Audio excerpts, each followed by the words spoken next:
السلام علیکم ورحمۃ اللہ وبرکاتہ۔ وعن انس قال كان رسول اللہ صلی اللہ علیہ وسلم لیس بالطویل البائن ولا بالقصیر ولیس بالابیض الامحق ولا بالآدم۔ یہ حضرت انس رضی اللہ تعالی عنہ سے مروی ہے۔ اس حدیث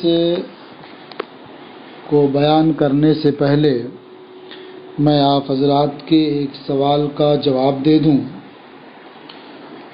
اس سے پہلے والے سبق سے متعلق آپ کے ایک ساتھی نے ایک سوال کیا۔ سوال یہ تھا کہ کتف، عاتق اور منکب میں کیا فرق ہے؟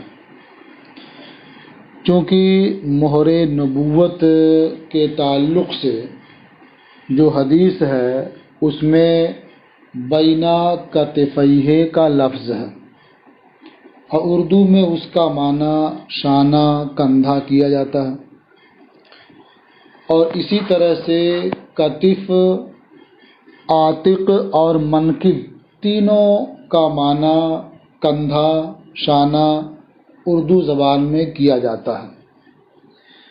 لہذا یہ کہا جا سکتا ہے کہ تینوں ہم معنی کلمات ہیں اور ان کے درمیان اردو زبان کے استعمال میں کوئی خاص فرق نہیں ہے۔ لیکن جب آپ ان کلمات کی تحقیق کریں گے تو ان کے درمیان کچھ فرق آپ کو ملے گا۔ مثلا ایک لفظ ہے منکب، جس کا معنی اردو میں ہوتا ہے بازو کی جڑ، کندھا، شانہ۔ لیکن یہ بازو کی جڑ جو اس کا معنی ہے، یعنی کہنی سے لے کر شانے تک کا حصہ یہ بازو کہلاتا ہے، اور بازو کی جو جڑ ہے وہ منکب ہے۔ گویا یہ بازو جہاں ختم ہوتا ہے اوپر کی طرف اور ہڈیاں جہاں باہم ملتی ہیں اسی جوڑ کو منکب کہا جاتا ہے، اور اسی منکب کے پیچھے جو چوڑی ہڈی ہوتی ہے اسی چوڑی ہڈی کو کتف کہا جاتا ہے، اور اسی کتف اور عنق کے درمیان کا جو حصہ ہے وہ عاتق کہلاتا ہے۔ تو اس طرح سے تینوں کے درمیان تھوڑا فرق نظر آتا ہے کہ بازو اور کتف کا جو جوڑ ہے اسے منکب کہا جاتا ہے، اور کتف منکب کے پیچھے کی چوڑی ہڈی کو کہا جاتا ہے، اور عاتق یہ موڈھے اور گردن کے درمیان کا جو حصہ ہے وہ عاتق کہلاتا ہے۔ لیکن اردو زبان میں تینوں کا معنی کندھا کر دیا جاتا ہے۔ اب آپ آگے کی حدیث دیکھیں۔ وعن انس قال، اور حضرت انس رضی اللہ تعالی عنہ سے روایت ہے، انہوں نے فرمایا کان رسول اللہ صلی اللہ علیہ وسلم لیس بالطویل البائن، اللہ کے رسول صلی اللہ علیہ وآلہ وسلم بہت لمبے نہیں تھے۔ طویل کا معنی ہوا لمبا، البائن یعنی وہ لمبائی جو حد اعتدال سے دور کرنے والی ہو یا اس سے الگ کرنے والی ہو۔ تو لمبے تھے لیکن لمبائی ایسی نہیں تھی جو حد اعتدال سے بالکل الگ کر دینے والی ہو۔ اسی کو اردو میں کہہ سکتے ہیں کہ بہت لمبے نہیں تھے۔ ولا بالقصیر، اور اللہ کے رسول صلی اللہ علیہ وسلم پست قامت نہیں تھے، یعنی ایسا بھی نہیں کہ آپ کا قد بہت چھوٹا ہو اور دیکھنے میں ایسا لگے کہ بعض اعضاء بعض میں گھسے ہوئے ہیں۔ تو نہ بہت دراز قامت تھے اور نہ بہت پست قامت تھے، بلکہ معتدل قد و قامت والے تھے۔ وَلَيْسَ بِالْأَبْيَضِ الْأَمْحَقِ، اور بہت زیادہ سفید رنگت والے نہیں تھے۔ الامحق کا معنی ہوتا ہے وہ سفیدی جس میں سرخی کی آمیزش نہ ہو، یا وہ سفیدی جو زیادہ روشن نہ ہو، جیسے کہ چونا سفید ہوتا ہے لیکن اس سفیدی میں کوئی رونق اور کوئی روشنی نہیں ہوتی ہے اور اس میں سرخی کی آمیزش نہیں ہوتی ہے۔ تو اللہ کے رسول صلی اللہ علیہ وسلم کی رنگت بہت زیادہ سفید نہیں تھی کہ جس میں سرخی کی آمیزش نہ ہو، تو اسی کو بیان فرمایا وَلَيْسَ بِالْأَبْيَضِ الْأَمْحَقِ، اور اللہ کے رسول صلی اللہ علیہ وسلم کی سفیدی ایسی نہیں تھی جس میں سرخی کی آمیزش نہ ہو۔ ولا بالآدم، آدم کا معنی ہوا سخت گندمی رنگ والا، یعنی اس قدر گندمی رنگ ہو جو مائل بسیاہی ہو۔ تو اللہ کے رسول صلی اللہ علیہ وسلم کے جسم مبارک کی رنگت اس قدر گندمی نہیں تھی جو مائل بسیاہی ہو۔ فرمایا ولا بالآدم، اور وہ سخت گندمی رنگت والے نہیں تھے۔ وَلَيْسَ بِالْجَعْدِ الْقَطَطِ، الجعدو کا معنی ہوتا ہے وہ بال جن میں پیچ ہوں، یعنی وہ ٹیڑھے ہوں رنگ کی طرح سے، اور قطط کا معنی ہوتا سخت۔ الجعد القطط کا معنی ہوا سخت پیچ دار، یعنی رنگ کی طرح سے بالکل گول۔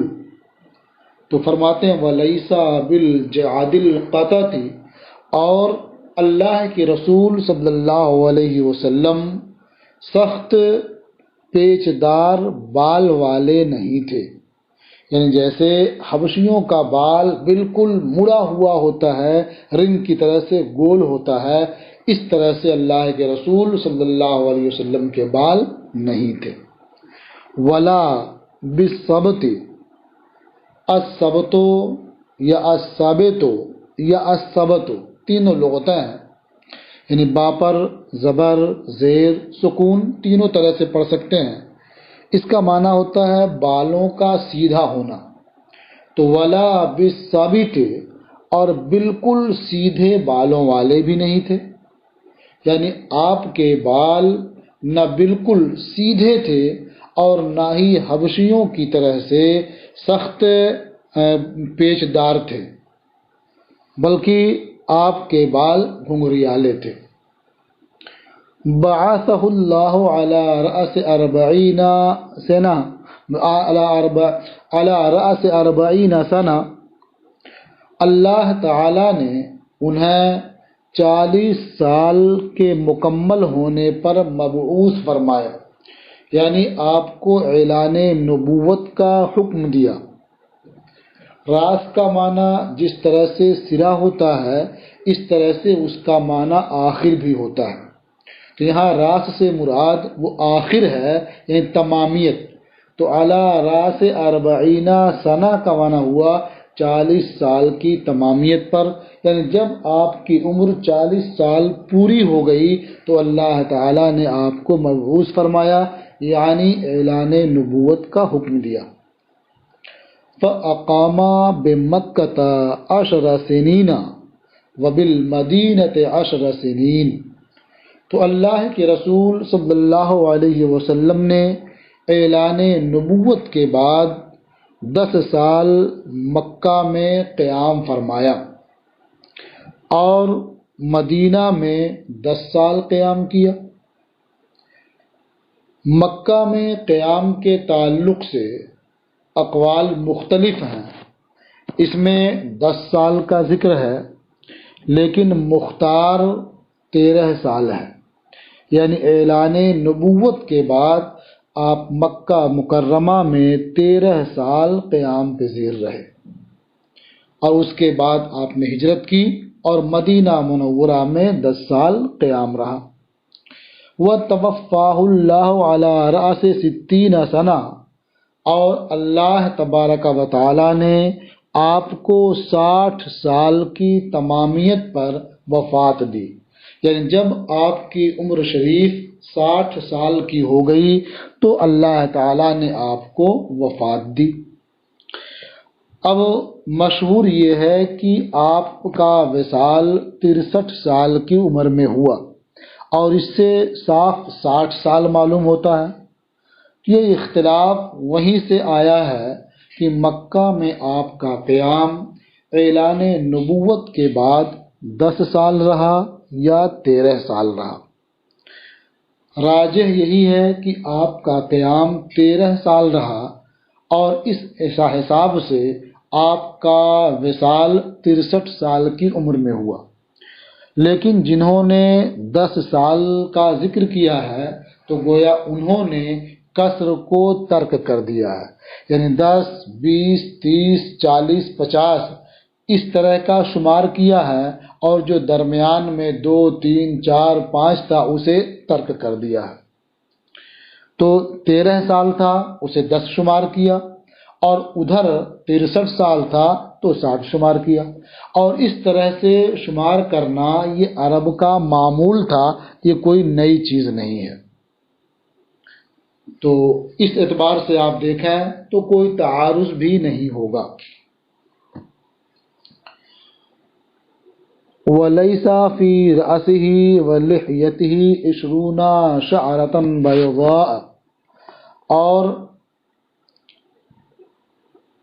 آپ کے سر اقدس اور ریش مبارک میں 20 بال سفید نہیں تھے، یعنی آپ کے بال کچھ سفید ہو گئے تھے لیکن وہ بہت معمولی تھے کہ آپ کے سر میں اور داڑھی میں ملا کر کل 20 بال سفید نہیں تھے۔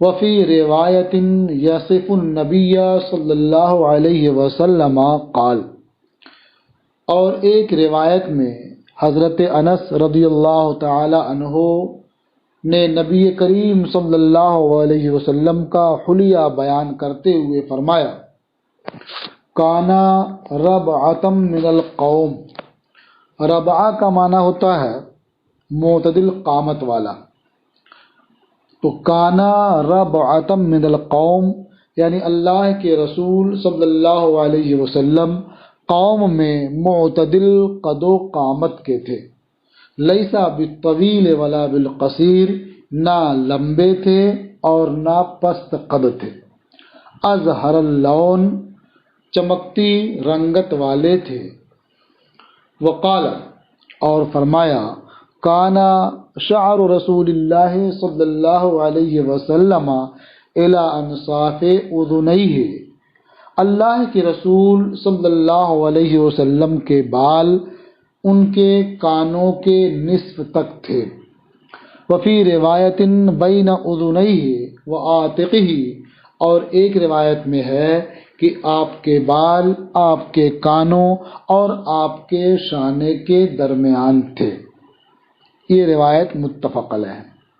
اور امام بخاری کی روایت میں ہے کہ حضرت انس رضی اللہ تعالی عنہ نے فرمایا، کانا زخم الرأس والقدمین، کہ اللہ کے رسول صلی اللہ علیہ وسلم بھاری سر اور بھاری قدم والے تھے۔ یہ بھاری سر سرداری کی علامت اور بھاری قدم یہ طاقت و قوت کی علامت ہے۔ فرماتے ہیں، لم ارا بعدہ ولا قبلہ مثلہ، کہ میں نے اللہ کے رسول صلی اللہ علیہ وسلم کے بعد اور ان سے پہلے ان جیسا نہیں دیکھا۔ وکانا بسط الکفین، اور سرکار کشادہ ہتھیلی والے تھے، وفی اخرى لہو، اور ان کی دوسری روایت میں ہے، فرمایا کانا شسن القدمین والکفین، کہ اللہ کے رسول صلی اللہ علیہ وسلم بھاری قدموں اور بھاری ہتھیلیوں والے تھے۔ اس حدیث میں ایک چیز آپ کے لیے تشویش کا باعث ہو سکتی ہے، وہ یہ کہ اللہ کے رسول صلی اللہ علیہ وسلم کے بال کے تعلق سے یہ بیان کیا گیا کہ وہ کانوں کے درمیان تک تھے، اور ایک روایت میں ہے کہ کان اور کندھے کے درمیان تھے۔ تو ظاہر بات ہے کہ دونوں میں تو فرق معلوم ہوتا ہے، لیکن آپ غور کریں گے تو اس میں کوئی تضاد نہیں ہے۔ جب اللہ کے رسول صلی اللہ علیہ وسلم اپنے بال کٹا لیتے تھے تو اس وقت آپ کے بال آپ کے کانوں کے نصف تک ہوتے تھے، اور جب بال کٹائے ہوئے کچھ زمانہ گزر جاتا تو بڑھتے بڑھتے وہ بال آپ کے کانوں سے نیچے اور کندھے کے قریب پہنچ جاتے۔ اسی لیے بعض دوسری روایتوں میں ہے کہ آپ کا بال آپ کے کانوں کی لو تک پہنچا ہوا تھا، یا آپ کا بال آپ کے کندھوں کو چھو رہا تھا۔ یہ جو اختلاف ہے وہ صرف اسی بنیاد پر، کبھی آپ نے بال کٹا لیا، اس وقت کسی نے دیکھا تو کہا کہ دونوں کانوں کی نصف تک تھا، اور اس کے بہت کچھ دنوں گزر جانے کے بعد کسی نے دیکھا تو کہا کہ کانوں کی لو تک تھا، اور دن گزر گئے تب کسی نے دیکھا تو کہا کہ کندھے اور کانوں کے درمیان تھا، اور کچھ زمانہ گزر گیا تو کہا کہ ان کے بال کندھوں کو چھو رہے تھے۔ تو اس طرح سے جو مختلف روایتیں ہیں یہ آپ کے بال کا بیان مختلف اوقات کے اعتبار سے ہے۔ وعن البراء قال، اور حضرت براء سے روایت ہے، انہوں نے بیان کیا، کان رسول اللہ صلی اللہ علیہ وسلم مربوعا، آپ نے اوپر پڑھا تھا ربعۃ من القوم، اسی ربعہ سے یہ مربوع ہے، یعنی اللہ کے رسول صلی اللہ علیہ وسلم درمیانی قد و قامت کے تھے، بعید ما بین المنکبین، دونوں شانوں کے درمیان دوری والے تھے۔ دونوں شانے کب دور ہوں گے؟ جب آدمی کا سینہ کشادہ ہوگا، چوڑا ہوگا، تو دونوں شانے ایک دوسرے سے دور ہوں گے۔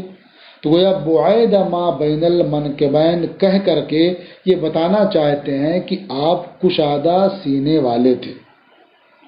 لہو شعر بلغ شحمت اذنیہ، آپ کا بال آپ کے کانوں کی لو تک پہنچا ہوا تھا۔ رأیتہ فی حلۃ حمراء، میں نے آپ کو سرخ جوڑے میں دیکھا۔ حلہ کا معنی ہوتا ہے جوڑا، یعنی ازار اور چادر دونوں ایک قسم کی ہو تو اسے حلہ کہا جاتا ہے۔ اور یہ حمرا کا لفظ ہے، تو حمرا کا سے مراد یہ نہیں کہ وہ جوڑا بالکل سرخ تھا، بلکہ اس سے مراد یہ ہے کہ اس جوڑے میں سرخ لکیریں تھیں، سرخ دھاریاں بنی ہوئی تھیں۔ اور اگر بالفرض حمرا سے مراد سرخ ہی ہو تو اس سے یہ نہیں کہا جا سکتا کہ سرخ جوڑا مردوں کے لیے پہننا یہ بہتر ہے، اس لیے کہ یہ پہننا سرکار کی خصوصیات سے بھی ہو سکتا ہے۔ اور اس میں جو کہا گیا کہ آپ کے بال آپ کی کانوں کی لو تک پہنچتے تھے، پھر آگے کہا جا رہا ہے، فرماتے ہیں اسی روایت میں آگے چل کر کے کہ لم ارا شیئا قط احسن منہ، کہ میں نے کبھی کوئی چیز سرکار سے زیادہ خوبصورت نہیں دیکھی۔ یہ متفق علیہ ہے۔ اور امام مسلم کی روایت میں فرمایا ما رأیت من ذی لمۃ احسن فی حلۃ حمراء من رسول اللہ صلی اللہ علیہ وسلم، میں نے کسی زلف والے کو سرخ جوڑے میں اللہ کے رسول صلی اللہ علیہ وسلم سے زیادہ خوبصورت نہیں دیکھا۔ اب یہاں لفظ آیا ہے لمہ کا، تو آپ یہ ذہن میں رکھیں کہ جو بال ہوتے ہیں ان کے لیے سر کے جو بال ہوتے ہیں ان کے لیے 3 کلمات استعمال کیے جاتے ہیں۔ ایک کلمہ ہے جمہ، ایک کلمہ ہے لمہ، اور ایک کلمہ ہے وفرا۔ جو بال کندھے تک ہوں انہیں جمہ کہا جاتا ہے، اور جو کان سے نیچے تک ہوں انہیں لمہ کہا جاتا ہے، اور جو کانوں تک صرف ہوں انہیں وفرا کہا جاتا ہے۔ تو گویا جب سرکار کی زلف آپ کے کانوں تک ہوتی، نیچے نہیں آتی، اس زلف کو وفرا کہا جاتا، اور جب وہ بال وہ زلف کان سے نیچے آ جاتی تو اسے لمہ کہا جاتا، اور جب وہ بال وہ زلف کندھے تک پہنچ جاتی تو اسے جمہ کہا جاتا۔ تو گویا بال کے لیے 3 نام ہیں، جمہ، لمہ، وفرا۔ تو یہاں کہا گیا من ذی لمۃ، اردو میں اس کا معنی زلف کر سکتے ہیں، اور لمہ، جمہ، وفرا تینوں کا معنی زلف کیا جا سکتا ہے۔ شعرہ یضرب منکبیہ، ان کا بال ان کے کانوں کو، ان کے شانوں کو چھوتا تھا۔ بعید ما بین المنکبین، دونوں شانوں کے درمیان دوری والے تھے، یعنی ان کا سینہ کشادہ تھا۔ لیسا بالطویل ولا بالقصیر، وہ لمبے نہیں تھے اور نہ پست قد تھے۔ وعن سماک بن حرب عن جابر بن سمرہ، اور سماک بن حرب سے روایت ہے، وہ جابر ابن سمرہ سے روایت کرتے ہیں، انہوں نے فرمایا کان رسول اللہ صلی اللہ علیہ وسلم ضلیع الفم اشکل العین منحوش العقبین، اللہ کے رسول صلی اللہ علیہ وسلم ضلیع الفم اشکل العین منحوش العقبین تھے۔ تو یہ بڑی حیرانی کی بات ہوئی۔ قیل لسماک ما ضلیع الفم، حضرت سماک بن حرب سے پوچھا گیا کہ ضلیع الفم کا معنی کیا ہے؟ قال عظیم الفم، تو انہوں نے فرمایا کہ ضلیع الفم کا معنی ہے عظیم الفم۔ تو اب مطلب یہ ہوا کہ اللہ کے رسول صلی اللہ علیہ وسلم کشادہ دہن تھے۔ پھر ان سے پوچھا گیا ما اشقد العین، اشقد العین کا معنی کیا ہے، یہ کیا چیز ہے؟ قال طویل و شق العین، انہوں نے فرمایا کہ آنکھ کے شگاف کا دراز ہونا۔ طویل و شق العین یعنی آنکھ کے شگاف کا دراز ہونا۔ تو اس سے ظاہر یہ ہوتا ہے کہ اللہ کے رسول صلی اللہ علیہ وسلم کے آنکھوں کا شگاف دراز تھا۔ لیکن لغت میں جو اشقد العین کا معنی ملتا ہے وہ معنی یہ ہے کہ ما فیہ حمرۃ و بیاض مختلطہ، یعنی جس میں سرخی اور سفیدی باہم ملی ہوئی ہو، وہ اشکل ہے، اشقد العین ہے۔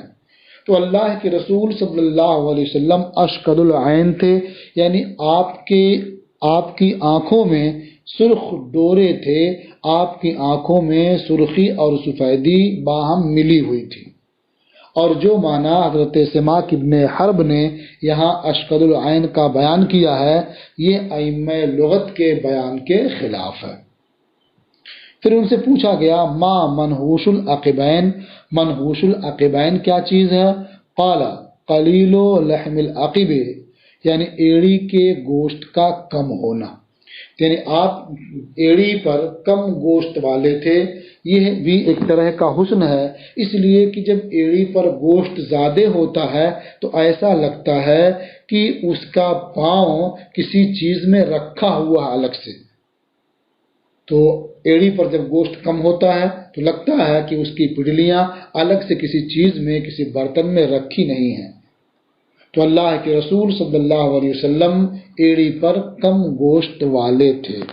وعن ابی الطفیل قال رأیت رسول اللہ صلی اللہ علیہ وسلم کان ابیض ملیحا مقصدا، حضرت ابو طفیل سے روایت ہے، انہوں نے بیان کیا کہ میں نے اللہ کے رسول صلی اللہ علیہ وسلم کو دیکھا کہ وہ گوری رنگت والے، ملیح اور درمیانی قد و قامت کے تھے۔ ابیض کے بعد ملیح کا لفظ لائے ہیں یہ بتانے کے لیے کہ وہ خالص چونے کی طرح سفید نہیں تھے، بلکہ ملیح تھے۔ ملوحت کے بارے میں کہا گیا کہ ملوحت حسن کی ایسی صفت ہے جو آنکھوں کو بھاتی ہے، یہ دیکھنے میں اچھا لگتا ہے اور اسے دیکھ کر کے دل میں سرور پیدا ہوتا ہے، اور جب آدمی بیان کرنا چاہتا ہے تو اس کی خوبی بیان کرنے سے زبان قاصر ہوتی ہے، اسے کہتے ہیں ملیح۔ دیکھنے میں اچھا لگے، اسے دیکھ کر کے دل میں سرور پیدا ہو، اور جب اس کی خوبی بیان کرنا چاہیں تو زبان اس سے قاصر ہو۔ تو سرکار گوری رنگت والے ملیح تھے، اور مقصدن اس کا معنی متوسطن، یعنی درمیانی قد و قامت کے تھے، نہ لمبے تھے اور نہ پست قد تھے۔ اسی کو اعلیٰ حضرت رحمۃ اللہ تعالی علیہ نے اور دوسری احادیث کی روشنی میں بیان کیا ہے، فرمایا ہے حسن کھاتا ہے جس کے نمک کی قسم، وہ ملیح دلارا ہمارا نبی۔ اور ایک دوسرے شعر میں فرمایا ہے ذکر سب پھیکے جب تک نہ مذکور ہو، نمکی حسن والا ہمارا نبی۔ تو ملیح یہ حسن کی بہت اعلیٰ اور بہت عمدہ صفت ہے۔ وعن ثابت قال، اور حضرت ثابت بنانی سے روایت ہے، انہوں نے بیان کیا سئل انس عن خضاب رسول اللہ صلی اللہ علیہ وسلم، کہ حضرت انس سے اللہ کے رسول صلی اللہ علیہ وسلم کے خضاب کے بارے میں دریافت کیا گیا، فقال، تو انہوں نے فرمایا انہ لم یبلغ ما یخضب، یعنی اللہ کے رسول صلی اللہ علیہ وسلم اس حد کو نہیں پہنچے تھے کہ وہ خضاب کریں، یعنی آپ کے بال اتنے زیادہ سفید نہیں ہوئے تھے کہ آپ کو بالوں میں خضاب کرنے کی ضرورت محسوس ہو۔ اب کتنے کم تھے اس کی طرف اشارہ کرتے ہوئے فرماتے ہیں لو شئت ان اعد شمطاته فی لحیته، اگر میں سرکار کی ریش مبارک میں سفید بالوں کو شمار کرنا چاہتا۔ وفی روایت، اور دوسری روایت میں ہے لو شئت ان اعد شمطات كنا فی راسه فعلت، اگر میں سرکار کے سر اقدس میں سفید بالوں کو شمار کرنا چاہتا تو شمار کر لیتا۔ اس کا مطلب آپ کے سر اقدس اور ریش مبارک میں سفید بال بہت کم تھے، جیسا کہ آپ پہلے سن چکے ہیں کہ 20 بال بھی سب ملا کر نہیں تھے۔ یہ متفق علیہ ہے۔ وفی روایت لمسلم، اور امام مسلم کی روایت میں فرمایا انما کان البیاض فی انفقته وفی الصدغین وفی الراس نبض، یعنی سفیدی آپ کے انفقہ میں تھی۔ انفقہ کہتے ہیں نیچے والے ہونٹ کے نیچے اور تھوڑی سے اوپر جو بال اگتے ہیں انہیں انفقہ کہتے ہیں، تو ان بالوں میں کچھ سفیدی تھی۔ وفی الصدغین، اور آپ کی کنپٹی میں یعنی رخسار کے بغل جو بال اگتے ہیں اس میں کچھ سفیدی تھی، اور سر میں کچھ بال سفید تھے، یعنی بہت معمولی بال آپ کے سفید تھے، چند انفقہ میں اور چند صدغین میں اور چند سر میں۔ وعن انس قال، اور حضرت انس سے روایت ہے، فرمایا کان رسول اللہ صلی اللہ علیہ وسلم اظہر اللون، اللہ کے رسول صلی اللہ علیہ وسلم تابندہ روشن رنگت والے تھے، یعنی آپ کا رنگ ایسا تھا کہ اس سے گویا روشنی پھوٹتی تھی، وہ رنگ چمکتا تھا۔ اب جب اس رنگت پر پسینہ ہوتا تھا تو ایسا لگتا تھا جیسے وہ موتی ہو۔ فرماتے ہیں کأن عرقہ اللؤلؤ، ایسا لگتا تھا کہ سرکار کا پسینہ موتی ہے۔ اذا مشا تکفأ، جب سرکار پیدل چلتے تو آگے کی طرف مائل ہوتے۔ تکفأ کا ایک معنی ہوا کہ چلنے میں آگے کی طرف مائل ہونا، جھکا ہونا۔ اور تکفع کا ایک معنی یہ بھی ہے کہ آپ اپنے پورے پاؤں کو قوت سے اٹھاتے، یعنی ایسا نہیں ہے کہ تھوڑا پاؤں اٹھا اور تھوڑا گھسیٹ لیا اور آگے بڑھ گئے، بلکہ آپ ہر پاؤں کو پورا پورا اٹھاتے تھے۔ جو آپ چلتے تو پوری قوت سے پاؤں اٹھاتے، یا جب آپ چلتے تو آگے کی طرف مائل ہوتے۔ اس کے تعلق سے مختلف تشبیہیں بیان کی گئی ہیں۔ اگر آپ جب چلتے تو ایسے آگے کی طرف مائل ہوتے جیسے کوئی اوپر سے نیچے اترتا ہے تو آگے کی طرف مائل ہوتا ہے۔ وما مسست دیباجتن ولا حریرا الینا من کف رسول اللہ صلی اللہ علیہ وسلم، اور فرماتے ہیں کہ میں نے دیباجہ اور حریر نہیں چھوا جو اللہ کے رسول صلی اللہ علیہ وسلم کی ہتھیلی سے زیادہ نرم ہو۔ حریر کا معنی ہوتا مطلقاً ریشم، اور دیباجہ یہ ایک خاص قسم کا ریشم ہوتا ہے، یعنی ریشم مطلقاً ریشم کی ایک قسم دیباجہ ہے۔ تو فرماتے ہیں کہ نہ میں نے کوئی دیباجہ چھوا اور نہ ہی مطلقاً کوئی ریشم چھوا جو اللہ کے رسول صلی اللہ علیہ وسلم کی ہتھیلی سے زیادہ نرم ہو۔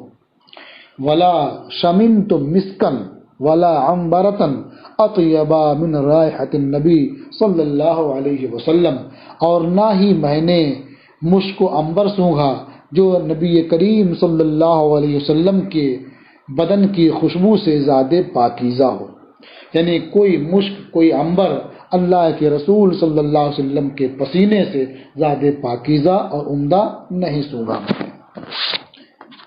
وعن ام سلیم ان النبی صلی اللہ علیہ وسلم کان یاتیہا، اور حضرت ام سلیم رضی اللہ تعالی عنہا سے روایت ہے کہ نبی کریم صلی اللہ علیہ وسلم ان کے گھر تشریف لاتے تھے۔ کان یاتیہا، ان کے یہاں تشریف لاتے تھے، فیقیل عندہا، اور ان کے گھر قیلولہ کرتے تھے۔ قیلولہ کا مطلب دن میں کھانا کھانے کے بعد آرام کرنا۔ تو سرکار ان کے یہاں تشریف لاتے اور ان کے گھر قیلولہ کرتے تھے۔ اب ان کے یہاں آنا اور قیلولہ کرنا، اس سے آپ یہ نہیں کہا جا سکتا کسی اجنبیہ کے یہاں جانا اور آرام کرنا درست ہے۔ سرکار کا ان کے ہاں تشریف لے جانا اس لیے تھا کہ وہ اللہ کے رسول صلی اللہ علیہ وسلم کی خالہ ہوتی ہیں۔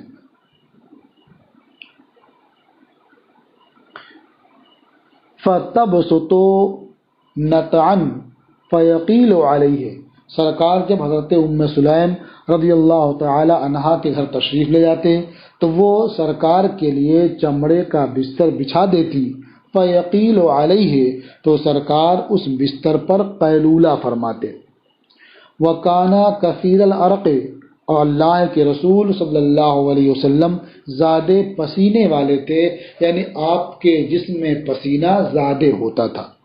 فَكَانَتْ تَجْمَعُ عَرَقَهُ، تو حضرت ام سلیم سرکار کے جسم کا پسینہ جمع کرتی تھیں، فَتَجْعَلُهُ فِي الطِّيبِ، اور اسے خوشبو میں ملاتی تھیں۔ فقال النبی صلی اللہ علیہ وسلم یا ام سلیم ما هذا، نبی کریم صلی اللہ علیہ وسلم نے پوچھا ام سلیم یہ کیا ہے، یعنی یہ پسینہ کیوں جمع کر رہی ہو، کیا کرو گی اس کا؟ قالت عرقک، حضرت ام سلیم نے فرمایا کہ آپ کا پسینہ ہے، نجعلہ فی طیبنا، ہم اس پسینے کو اپنی خوشبو میں ملاتے ہیں۔ وَهُوَ مِنْ أَطْيَبِ الطِّيبِ، اور یہ پسینہ خوشبو میں سب سے پاکیزہ سب سے عمدہ ہے۔ اور ایک روایت میں ہے حضرت ام سلیم نے فرمایا یا رسول اللہ نرجو برکتہ لصبیاننا، یعنی ہم پسینے کو خوشبو میں ملاتے ہیں اور اسے استعمال کرتے ہیں، ہم اپنے بچوں کے لیے اس کی برکت کی امید رکھتے ہیں۔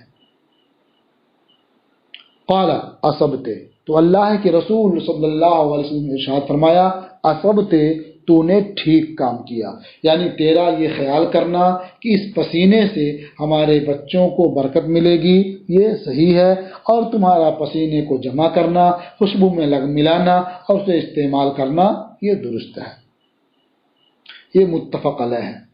وعن جابر ابن سمورہ قال، اور حضرت جابر ابن سمورہ سے روایت ہے۔ اس روایت سے پہلے آپ دیکھیں کہ حضرت ام سلیم رضی اللہ تعالی عنہا کا جو عمل تھا، گویا اس عمل کی طرف اور اس حدیث کی طرف اشارہ کرتے ہوئے اعلیٰ حضرت امام احمد رضا قدس سرہ نے فرمایا ہے، واللہ جو مل جائے میرے گل کا پسینہ، مانگے نہ کبھی عطر نہ پھر چاہے دلہن پھول۔ تو آپ دیکھیں کہ آپ کے اشعار میں گویا ایک ایک حدیث کی کیسی منظر کشی ہوتی ہے کہ آپ اشعار پڑھتے جائیں اور احادیث اس کے ذہن میں آپ سمجھتے جائیں۔ تو اس سے معلوم ہوا کہ نبی کریم صلی اللہ تعالی علیہ وسلم یہ ہماری اور آپ کی طرح سے نہیں تھے، ہماری طرح نہیں تھے، آپ کی طرح نہیں تھے، بلکہ اللہ کے رسول صلی اللہ علیہ وسلم تمام مخلوقات میں سب سے ممتاز، سب سے اعلیٰ اور سب سے اولیٰ تھے۔ حضرت جابر ابن سمورہ سے روایت انہوں نے بیان کیا، صلیت مع رسول اللہ صلی اللہ علیہ وسلم صلاۃ الاولی، میں نے اللہ کے رسول صلی اللہ علیہ وسلم کے ساتھ پہلی نماز ادا کی۔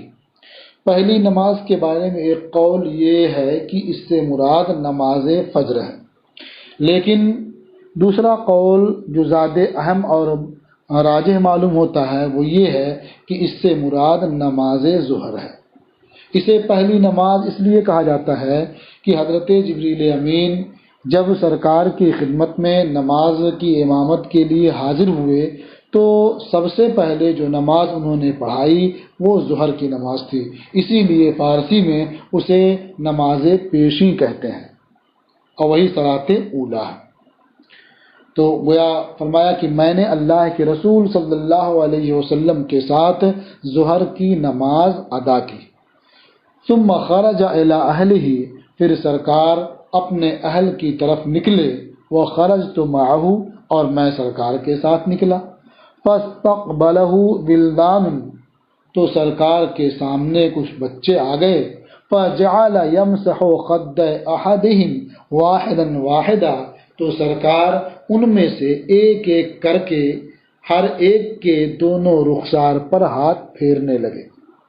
وَأَمَّا أَنَا فَمَسَحَ خَدَّيَّ، اور رہا میں تو سرکار نے میرے رخساروں پر ہاتھ پھیرا۔ فَوَجَدْتُ لِيَدِهِ بَرْدًا، تو میں نے ان کے ہاتھ میں ٹھنڈک محسوس کی، یا میں نے ان کے ہاتھ کی ٹھنڈک محسوس کی۔ اور ریحن، او واو کے معنی میں ہے یا بل کے معنی میں ہے، یعنی میں نے سرکار کے دستے مبارک کی ٹھنڈک محسوس کی اور خوشبو محسوس کی، یا او بل کے معنی میں ہو معنی کیا ہوگا، بلکہ میں نے خوشبو محسوس کی۔ کأنما اخرجہا من جونۃ عطار، گویا سرکار نے اپنا ہاتھ عطر بیچنے والے کے عطر کے ڈبے سے نکالا ہے، یعنی آپ کا ہاتھ اتنا ٹھنڈا اور اتنا خوشبودار تھا، ایسا لگ رہا تھا کہ آپ نے عطر فروش کے عطر کے برتن میں اپنا ہاتھ ڈالا ہے اور پھر نکال کر کے رخسار پر پھیر رہے ہیں۔ اسے امام مسلم رحمۃ اللہ علیہ نے روایت کیا ہے۔ آگے فرماتے ہیں، وَذُكِرَ حدیث جابر سمو باسمی، یعنی حضرت جابر کی حدیث سمو باسمی یہ باب الاسامی میں مذکور ہوئی، اور حضرت سائب ابن یزید کی حدیث نظرت الی خاتم النبوہ یہ باب احکام المیاہ میں مذکور ہوئی۔ اس طرح سے ایک فصل مکمل ہوئی۔ اب انشاءاللہ دوسری فصل اس کے بعد والے سبق میں آپ پڑھیں گے۔ السلام علیکم ورحمۃ اللہ وبرکاتہ۔